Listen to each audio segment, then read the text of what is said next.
Hey y'all, welcome back to Love Letters with Leah, your weekly dose of affectionate connection on the one and only Mike and Juju's Smoke Room. I am your friend and your host, Leah. Woodrow Crowe once quoted, "When adultery walks in, everything worth having walks out." Tonight's letter focuses on one of the number one causes of divorce, adultery. Dear Leah, I'm writing to you with a situation I never imagined I'd find myself in.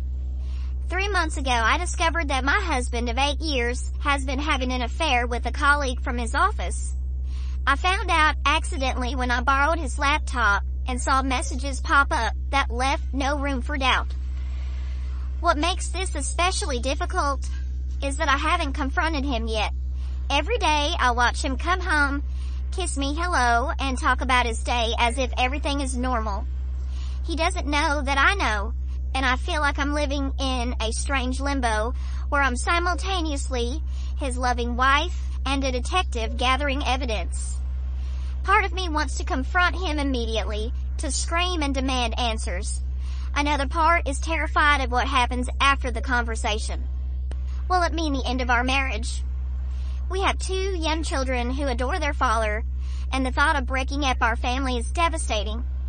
I've also been wondering if there's something I missed, some need I wasn't fulfilling that led him to look elsewhere.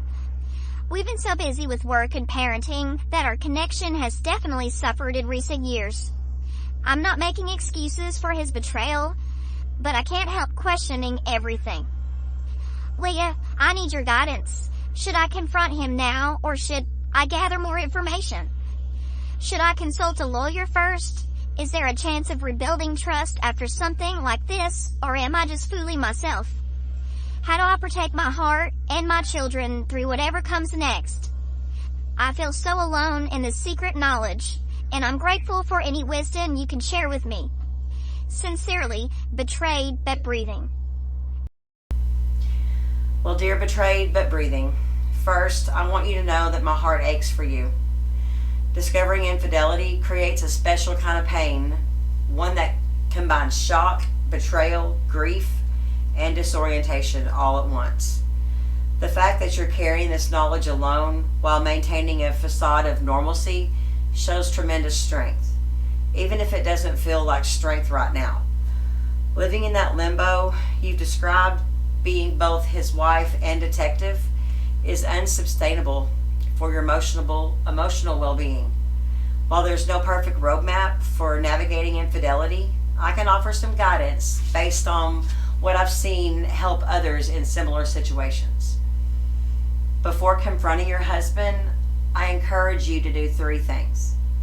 First, secure your emotional support system. Confide in a trusted friend, a family member, or even a therapist. They can help provide perspective and comfort. You shouldn't have to process this situation alone. Second, consider consulting with a lawyer, not necessarily to file for divorce, but to understand your options and to protect yourself financially. Knowledge is power, especially during vulnerable times. And third, reflect on what you want. If he were genuinely remorseful, would you want to rebuild? What would that look like? Or would you prefer to move forward separately? You don't need definite answers, but beginning this reflection now will help you navigate the conversations ahead. When you do confront him, and yes, I believe you should confront him, choose a private moment when the children are not present. Lead with what you know rather than accusations. Like, I know about the affair with blah, blah, blah. I need you to be honest with me now. Then listen. Listen to his response, whether it's denial, anger, relief, or remorse. It'll tell you a lot about the possibilities ahead. As for rebuilding trust, yes, it is possible, but it requires genuine remorse and commitment from both partners. The betraying spouse must take full responsibility. No blame, transparency, no blame shifting. Demonstrate complete transparency and commit to understanding why they made these choices. Both partners need professional support through this process. Recovery takes time, especially something like this. Typically 1 to 2 years of consistent effort, and the relationship that emerges is necessarily different from what existed before. Please don't blame yourself for his choices. While relationships always have areas for growth, his decision to betray your trust was exactly that. That was his decision. There are always healthier ways to address relationship issues than infidelity.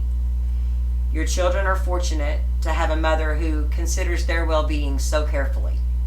Remember that children benefit most from parents who model healthy boundaries and self-respect, whether together or apart.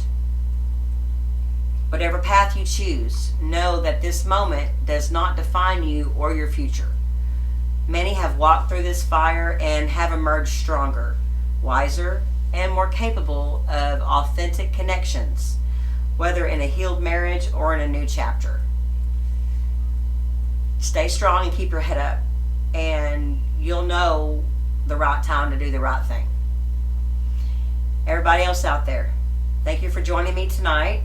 And remember to keep the faith glowing, the love letters flowing, and always cherish the love that you're showing. This is Love Letters with Leah, your weekly dose of affectionate connection. Be sure to spread the love by hitting the like and the subscribe buttons and that notification bell. Go over to his house, take away his toys, and call him a crybaby, just so you know when we go live. Also, go to our main page, Mike and Juju's Smoke Room. Check out our merchandise and all of our other videos. And I'll see you next week for your next Love Infusion.